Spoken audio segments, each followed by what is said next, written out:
नमस्कार दोस्तों। तुला राशि वालों का अगर आप अपना घर का कोई काम कराना चाहते हैं, रेनोवेशन कराना चाहते हैं, तो उसके लिए ये उत्तम वीक है। आप कुछ ना कुछ घर के काम आपके चालू हो जाएंगे। कुछ घर से संबंधित कुछ सामान खरीदना हो, कुछ बढ़िया करना हो, रेनोवेट करना हो, उसके लिए ये सप्ताह जो है आपका शानदार जाने वाला है। तो दोस्तों मैं अब आपको डिटेल से बताता हूँ कि कैसा ये पूरा सप्ताह जाएगा। तो सबसे पहले हम हेल्थ मैटर को लेके कर लेते हैं। तो जैसे मैंने आपको बताया कि फोर्थ हाउस में आपका चतुर्ग्रह योग बना हुआ है और ये यहाँ पे मंगल आपका उच्च का होकर रोचक महापुरुष योग भी बना रहा है। लेकिन तुला राशि के अंदर रोचक महापुरुष योग इतना बेनिफिट नहीं देता जितना उसको देना चाहिए। ओवरऑल ये चतुर्ग्रह योग आपको ये बेनिफिट जरूर देगा कि अगर आपका कोई भी जमीन से रिलेटेड कोई काम आप करना चाहते हैं, खरीदना बेचना चाहते हैं, कंस्ट्रक्शन करना चाहते हैं, या अपने घर को रेनोवेट करना चाहते हैं, नई गाड़ी वगैरह खरीदना चाहते हैं, तो उसके लिए ये चतुर्ग्रही योग जो है बहुत पॉजिटिव है, जो आपको ये इस तरह की संभावनाएं बहुत ज़्यादा स्ट्रांगली बना देता है। आपको कुछ ना कुछ बेनिफिट वहाँ पे मिलेगा। अगर हम हेल्थ की चर्चा करें तो ये मदर की हेल्थ को लेके सिर्फ एक प्रॉब्लम दिखाता है, क्योंकि चतुर्ग्रही योग फोर्थ हाउस में बैठा है और फिफ्थ हाउस में राहु है। तो ये मदर की हेल्थ को लेके आपको थोड़ी चिंता का विषय बनता है। बाकी तो मुझे और कोई विशेष प्रॉब्लम दिखाई नहीं दे रही है।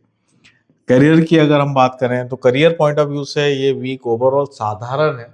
ऐसा कोई बहुत बड़ा कुछ भी नहीं हो रहा, ऐसा कुछ खराब भी नहीं हो रहा। जैसा चल रहा वैसा चलता रहेगा, कोई खास फर्क आने वाला नहीं है। आपका फोकस क्योंकि घर के तरफ ज़्यादा है, घर के कामों को लेके है, घर के मैटर्स को लेके है, तो करियर की तरफ आपका फोकस कम है। लेकिन फिर भी एक अच्छी बात यह है कि चंद्रमा का जो मूवमेंट है वो 7th हाउस से और 10th हाउस में है। यानी मंडे को ये 7th हाउस में होगा और संडे को जो है वो आपका 10th हाउस में आ जाएगा। तो ये करियर की तरफ भी आपको फोकस को इंडिकेट कर रहा है कि कहीं ना कहीं हमारा मन जो है घर के कामों में होने के बाद भी काम को लेके, करियर को लेके कुछ ना कुछ चिंताएं रहेंगी। वेल्थ की अगर हम बात करें तो ये संपत्ति का समय चल ही रहा है। ये मैं आपको बता ही चुका हूँ कि संपत्ति में कुछ कंस्ट्रक्शन करना, खेत और किसी भी प्रकार की संपत्ति में कुछ भी आप करना चाहते हैं तो उसका ये टाइम चल रहा है। रिलेशंस की अगर मैं बात करूं तो ये जो टाइम है रिलेशंस का, ये एक एवरेज टाइम है। जो हमारा ऑलरेडी हमारे जो रिलेशंस हैं, जैसे फैमिली रिलेशंस होते हैं, लार्ज फैमिली रिलेशंस होते हैं, कजन से रिलेशंस होते हैं, उनसे इम्प्रूवमेंट का टाइम है। हो सकता है ये वीक जो है आपका कोई सेलिब्रेशन और फंक्शंस में इन्वॉल्व हो जाए आप, इसकी बहुत अच्छी संभावना है। और वहाँ आप जाके अपने अच्छे रिलेशंस और बिल्डअप कर सकते हैं, मजबूत कर सकते हैं। लोग अपने भाइयों के साथ, अपने जो आपका लार्ज फैमिली है उनके साथ आप इंजॉय कर सकते हैं। ये एक टाइम इस मामले के लिए बहुत ही अच्छा टाइम है, मैं ये कहना चाहता हूँ। बाकी प्रेम संबंध के लिए और जो अदर मैटर्स होते हैं लाइफ के, जो पर्सनल मैटर्स होते हैं, उसके लिए ये बहुत ज़्यादा ऐसा टाइम है नहीं कि वहाँ कुछ हम बढ़िया कुछ देख पाए। तो आप इस पे पूरा ध्यान रहे, अपना जो फैमिली सर्कल है उस पर फोकस करके और बेटर करें। स्टूडेंट्स के लिए अगर मैं बात करता हूँ तो ये राहु फिफ्थ हाउस में भ्रम की स्थिति को पैदा करता है। जहाँ भी राहु बैठा होता है उस घर में भ्रम, उस घर में कंफ्यूजन, उस घर में किसी ना किसी प्रकार का रोग ये दे देता है। तो यहाँ पे राहु आपका फिफ्थ हाउस में बैठा हुआ है और शनि जो है, सॉरी, बृहस्पति जो है वो आपका 9th हाउस से 5th हाउस को देख रहा है। तो ये स्टूडेंट्स के लिए ठीक हो गया कि भ्रम होने के बाद भी कोई ना कोई आपको रास्ता मिल जाएगा, कोई ना कोई विजडम मिल जाएगा, कोई हेल्प मिल जाएगी किसी गुरु की।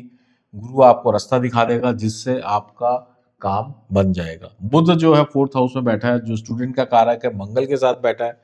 तो आप की पहचान किसी मजबूत व्यक्ति से, बहुत ही दमदार व्यक्ति से हो सकती है, जो आपको हेल्प करे, आपको आगे बढ़ने में मदद करे। स्पिरिचुअल रेमेडी की अगर हम बात करें तो ये ओवरऑल ये जो टाइम है इसमें राहु का ही रेमेडी ठीक रहेगी। यहाँ पे राहु कंफ्यूजन को क्रिएट कर रहा है, इसलिए।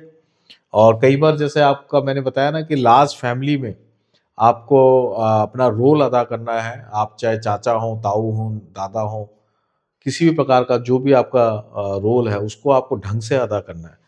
तो राहु कई बार वो रोल अदा करने में प्रॉब्लम क्रिएट कर देता है, कंफ्यूजन क्रिएट कर देता है। सामने वाले को लगता है कि कुछ कमी महसूस होती है, प्रेम की कमी महसूस होती है, ऐसा फीलिंग यहाँ से जाती है। तो इसलिए आप राहु की रेमेडी करें। यहाँ पे राहु की रेमेडी में बेस्ट ये रहेगा कि आप छोटे बच्चों को जो है पूरे वीक जो है कुछ ना कुछ मिठाई मिष्ठान बांटते रहें, तो इससे आपको विशेष फायदा होगा। आपका जो लार्ज रिलेशन है वो अच्छा मेंटेन होगा, वहाँ पे आपकी इज्जत और चार चांद लग जाएंगे। तो दोस्तों ये था तुला राशि वालों का साप्ताहिक राशिफल। उम्मीद है कि आपका ये सप्ताह जो है वो शानदार और शांति में जाएगा।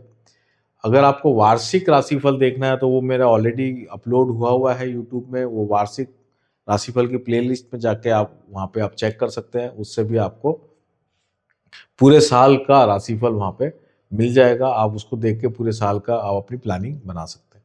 तो दोस्तों ये था साप्ताहिक राशिफल तुला राशि वालों को, और मैं आपको बहुत बहुत शुभकामनाएं देता हूँ। इस पूरा वीडियो देखने के लिए आपका बहुत बहुत धन्यवाद भी देता हूँ। नमस्ते।